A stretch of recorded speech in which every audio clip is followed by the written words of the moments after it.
Guys, Hey, happy Friday!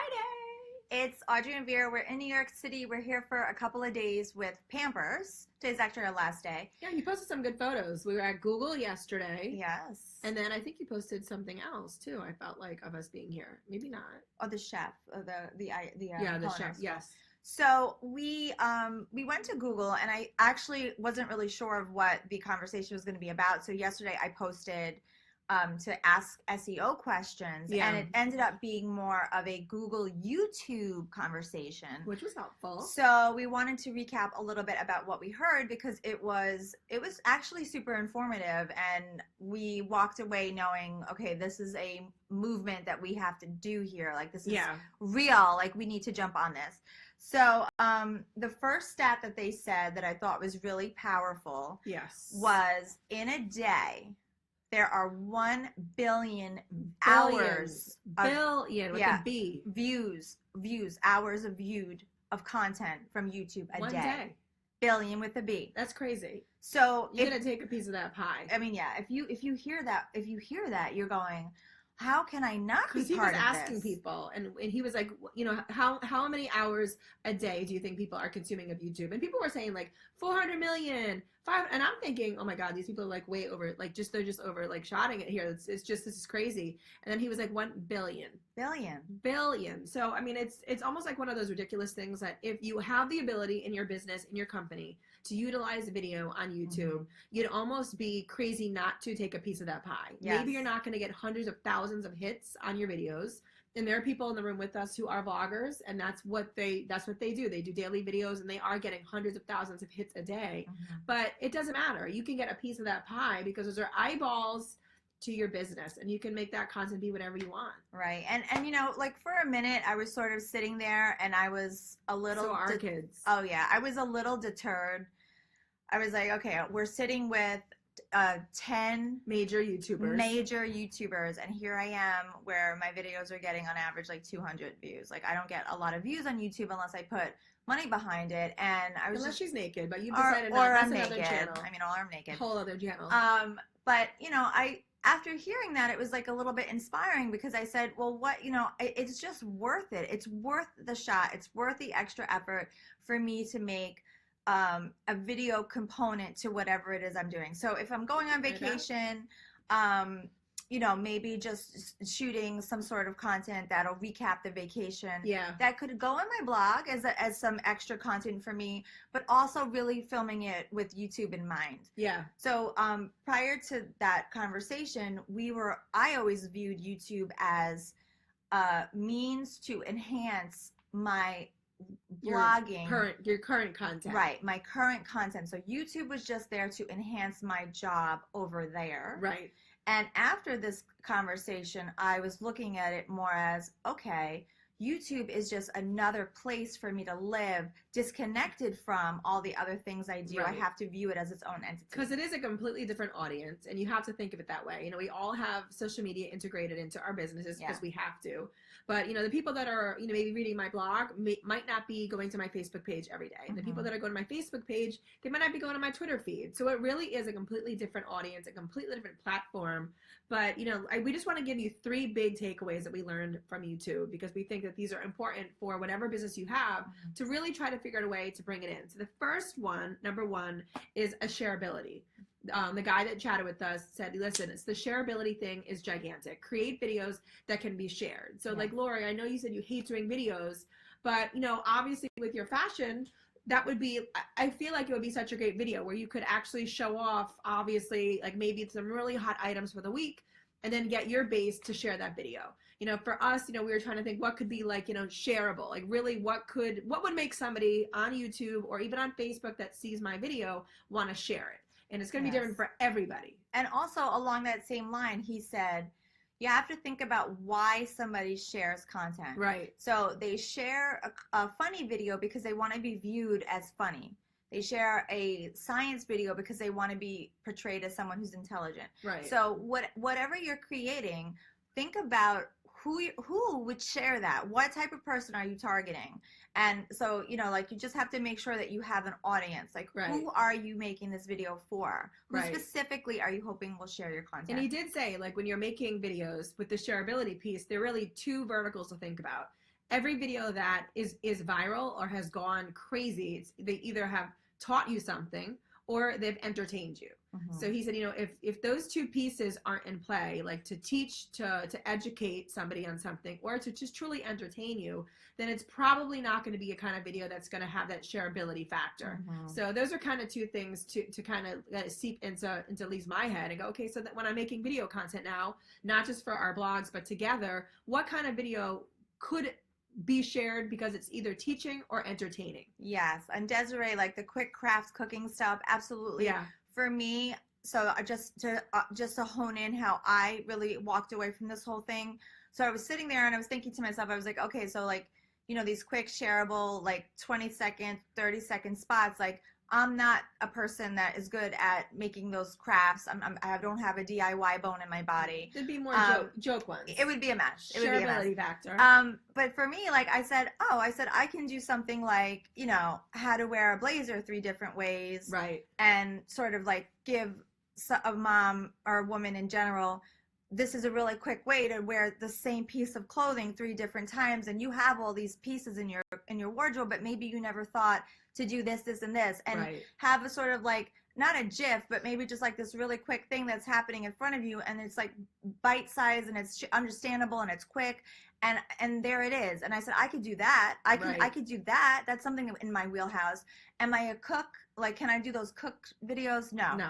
Craft, absolutely not. But what can I do in my world? I could do travel. Right. I mean, every time I go away, I can definitely make a 15-second recap, 30-second recap, whatever. Yes. Like, these are things that I was like taking in all the stuff that I normally do, and I was like, okay, I could fit that in here and here. Right. Like, how could you integrate video? And Shelly, I mean, listen, we hear this all the time that people are too shy, but it is one of those things to just, and I know this sounds easier said than done, but just try it. Sit in front of a camera. The beautiful thing about YouTube is, I mean, we're doing on Facebook Live right now. So if a booger flies out of my nose, a booger is going to fly out of my nose. There's nothing I can do about it. But if you're doing anything on YouTube, I'm sorry, you can try it over and over again. If you don't like the way you look, you can do it again. And you know what? Maybe it's 50 times until you feel comfortable, until you actually can put out that video. But I mean, even when I look at videos that I had done when I first started truly doing video about 8 to 10 years ago, I cringe. I'm like, oh my God, I cannot believe no one was my friend and told me to take that down.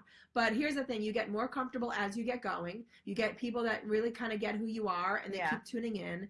And that's the other piece. We talked about shareability.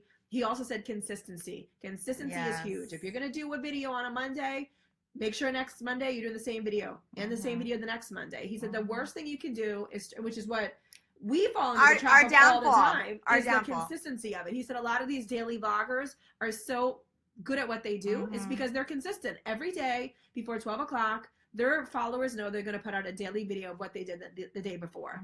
And if a day goes by and something's not out, it's because something happened. Either there was like a disaster, an emergency. He goes, that is truly how devout these people are to their videos. It's the consistency. So keep that in mind too. Think of a series, keep it going. Say every Tuesday I'm going to do this, every Wednesday I'm going to do this, and that's it. But stay with it. It's like a TV show. You got to have people tune in every week for a reason. Yeah, and Danielle, live video, I have to be honest with you, I love live video more as well. Yeah. Because of to me, it's less stress. I mean, whenever we try to sell campaigns, and everyone says, well, what do you like to do? I always say anything live, because if I'm doing a TV segment, if I'm hosting an event, whatever it is, it's over. Like, it is done and it is over. I can move on from it. Done. And with YouTube, there's a lot of post editing, and there's a lot of you looking at yourself and you nitty grittying, and then you're over analyzing, and maybe I should reshoot, and I get caught up in that. And then you do shoot it 50 times. I do, really and I don't love that. I don't love that part. So I mean, I don't mind doing video. I do video all the time. It's not that I don't mind it, but my preference is get it done. Like, let's do a live. You want to do a live? Let's do a live, and then it's over. Right. So I do love that aspect of it. But YouTube is. We cannot ignore it. Yeah. I know I have for years, Audrey has for years said, that's not our demographic. They're young. They're teens. They're babies. They're babies. Because our children watch YouTube, they don't watch television. Yes. So I think that in our mind is what we see YouTube as. It's for young kids. Laura, you have to do both. You have to do both. I know and it's overwhelming. but they did say with the live video, it can be short, fast, and like bite sizes. Actually, he even said if you're going to do video on Facebook, nothing, I mean, obviously not a live, but he said if you're going to even do some little videos for Facebook, they shouldn't be longer than 15 seconds. Almost just like a little tease of what it is that you want to talk about. And Facebook on travel could just be, and Facebook Live could just be, hey, here I am. This is what I'm doing. You know, tune in like 2 hours. I'll show you where I am next. It could be little bite sizes, but YouTube really should be, he said, where that 5 to 10 minute video can live, because that's where people are truly tuning in and watching longer. And YouTube, I also want you to look at it as a search engine. So, yes. So and it can be a game changer. This is it. Like, you have to go to yourself. Okay, like, I mean, changing a light bulb, this is the most stupidest example on the planet. But you go, I have to change my light bulb. How do I do that? You go to YouTube. Right. So am I trying to target the teens and tweens and do daily vlogs? Well, and a view is a view. A view is a view. A view is a view. But in all honesty, I'm not going to start doing the, like, what's my morning routine videos. Because I'm not that person. I don't want to do daily vlogs. I don't want to talk about my very first period. And I don't want to do all these videos. That's not like what I want to do. You got to find what works for you. But I do want to do, like, things that are searchable for adults. Yeah. So, like, you know, if there's something around the house that you're working on, if there's a DIY project that you're doing in your house, maybe you're repainting a room, and you're doing some sort of technique on the wall, you film it. Yeah. What, no, you no, I'm so sorry. Not the Facebook Lives are 15 seconds. He said that if you're going to, because someone had mentioned, okay, listen, Facebook is a great way to share my videos, but obviously Facebook will, I mean, I don't know if they penalize you for putting the link in, but whenever I've just put a YouTube link in or something, it gets buried. So a lot of the times people just embed the native video that they created on Facebook Live. But he made a great point. He said with Facebook, it's different than YouTube. People are not tuning in on Facebook longer. On YouTube, they expect to see a longer video. And on Facebook, it needs to be quick, fast, and almost like furious. Yeah. So he had suggested, which I think was a great idea, to almost create little 15-second videos that maybe would tease somebody over to watch your video on YouTube. But you got to make that 15 seconds. You got to make them want more. It's almost like creating like a mini commercial. Like a trailer. Yeah. Like, it's really like a trailer. But again, that's just to feed them to YouTube. I mean, if you're just going to pop up a video on Facebook just for the sake of having your video up just on Facebook, it is a whole different ball game. He really was trying to figure out, listen, like, you want your eyeballs to YouTube. These are some tricks that we know that work, and this is how you should do it. Yeah. I mean, I just, if there's anything you're taking away from this live, and it was for us, because I have really shied away from YouTube a little bit for the last, I would say, year. I mean, if you look at my channel, I have been periodically putting up videos, but again, it was only to support content that I was writing somewhere else. It was never, ever consistent in and any we had done daily videos 2 years ago. We did them. You know, we had a really good friend who, him and his wife obviously do them all the time, and he had suggested, hey, listen, this is a trending area. You guys got to get in it. You'd be crazy not to. It's going to explode, and we have seen it explode over the last couple of years. And we did it for maybe 4 to 5 months. Yes. But to be honest with you, it is a full-time job. I mean, we're bloggers, and we do all of our other stuff. So we kind of knew, okay, listen, we cannot be spending hours a day doing these videos when this is not our bread and butter. But there is something to be said to find what you want to do and to just ride that off into the sunset and just keep creating the video footage for that. And also, my husband hated every waking second of doing daily vlogs, so that was like not happening. Like, because it is literally intrusive in your life. Hated it. Like, so I couldn't do that. Like, that's just not for us. Brittany, I noticed that some people can scroll up with links, and I think those people, either they're rolling it out and testing it on some people, or these are like verified people. I don't know what the story is, but like, not everybody can do that. We gotta get to the bottom of I cannot wait until they allow links. Yeah. For that reason. Like, I mean, that would be a dream if there was somehow a way for me to do a link. But I do know I follow Amber Fill Me Up, I think her name is, and it is a slow rollout. You can shop her looks by swiping up. I go right to her affiliate pages and I can shop her outfits, and I'm like, this is amazing, because you can't do that on normal.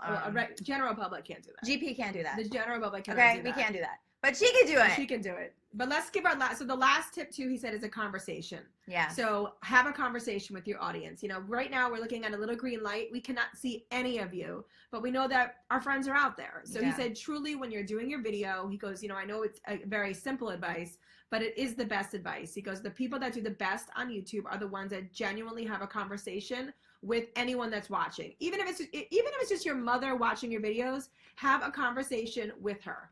So that is just like, I thought that was great advice. You know, just really keep it light. Make sure you obviously keep that conversation going, and just talk like it is either a family member or your best friend. So I thought that was good advice too. Laura, I just posted the girl that I just mentioned, so you could see. She has like 1 million followers. Like maybe that's why she has the ability. And to actually, do it. we're not even exaggerating. She actually might have 1.2 million. She does. She has 1 million followers. So we just wanted to do a quick check-in because we learned a lot yesterday at YouTube. We wanted to make sure we shared some of the tips because it was really helpful for us. And again, it doesn't matter what business you have. You know, there's always ways to fit in social media, and a video can be worked into what you do.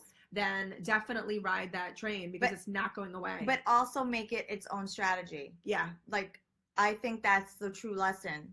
YouTube has to be part of your strategy, period. It doesn't have to even fit in your blog. It has to be its own strategy. And I think we're going to walk away. Really, I'm just going to start creating video. And maybe it doesn't make sense for my site. But a theme. You have to be, pick who your audience is. Again, we have to say that one more time. And make sure that your YouTube page is speaking to the same person. And he said you can easily find that out by finding the demographics on your page. And someone said, well, I don't know what they would be. And he said, well, create videos for 2 to 3 months and look to see who actually is watching your videos. And then you'll have a good indication. Is it a younger audience? Is it an older audience? You know, there's bloggers that were there said that their demographic is 18 to 34. Women. And I'm like, women. I don't know. My mom. I don't know. We genuinely don't know. So he said, if you don't know, do videos for 2 to 3 months and just look on your channel to see who's watching and where they are from. He goes, and then you will have a good indication of 3 months of who's watching. So if you have any other questions, definitely, you know, feel free to let us know. Drop them in the comments here or make sure you post it in the group. But we're all hustling. We're giving you some hustling tips on YouTube. Yeah, sorry about the SEO mistake. I don't read emails, so this is something that you're going to learn about me. Okay, good. Thank God. Vera usually reads the first sentence of an email. If it's, I fill her in on the rest. I have friends that go, please read this, because they know if it's not in the first sentence, I cannot retain usually it. Her emails are just a the email is in the subject. That's all I need, because I get call me when you can. I have something to tell you. Is the name of the I get 400 emails a day, so if you're not hitting that mark in that first sentence, I don't know what's going on. So I thought we were going in for SEO, and I was waiting. So have a great day, everybody. Okay, guys. Until next time.